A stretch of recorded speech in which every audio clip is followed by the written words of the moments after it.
പ്രേക്ഷക പ്രിയ പരമ്പരകൾ പുതിയ സമയമാറ്റത്തോടെ ചട്ടമ്പിപ്പാറു എല്ലാ ദിവസവും രാത്രി 7 മണിക്കും കന്യാദാനം രാത്രി 7:30-നും. റിപ്പോർട്ടിൽ വേറെ പ്രശ്നങ്ങളൊന്നും ഉണ്ടാവരുതേ. ഒന്നും സംഭവിക്കില്ല ഭാനു. അഥവാ സംഭവിച്ചാലും ഭാവനയുടെ വിശ്വാസം അവളെ രക്ഷിക്കും.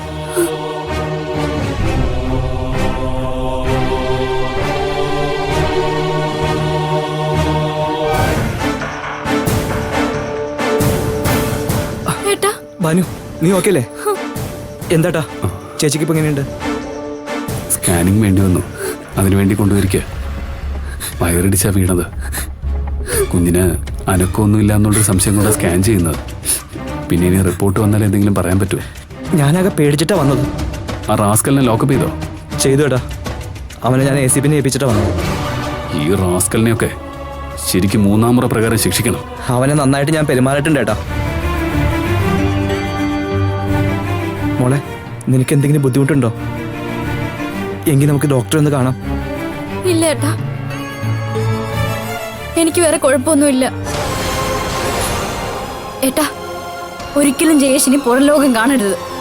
അങ്ങനെയുള്ള ശിക്ഷ വേണം അവന് കിട്ടാൻ. അതിനുള്ള വകുപ്പൊക്കെ അവൻ്റെ മേൽ ഞാൻ ചാർജ് ചെയ്തിട്ടുണ്ട്. എന്തായാലും ഒരു കാര്യം ഉറപ്പാ, അവനിനി ഒരിക്കലും ഡോക്ടർ ആവില്ല. ഇവനെ പോലുള്ള ഒരു ഡോക്ടർ ആയാലാണ് ശ്രീറാമിനെ പോലുള്ള ഒരു ഗുണ്ടകളായി മാറുന്നത്.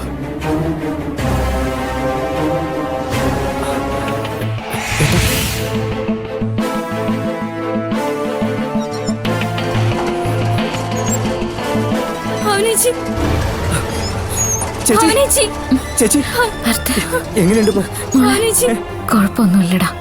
അവനെ എന്ത് ചെയ്തു ആ ദുഷ്ടജന്മം?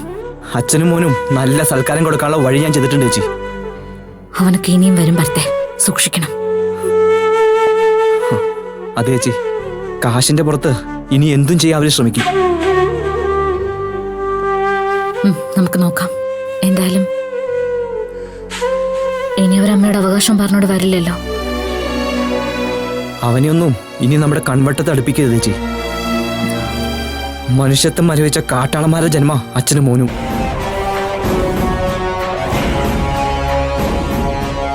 ഇവനൊക്കെ എങ്ങനെ MBBS വരെ ചെന്നെത്തിയാ നാം മനസ്സിലാവാത്തത്.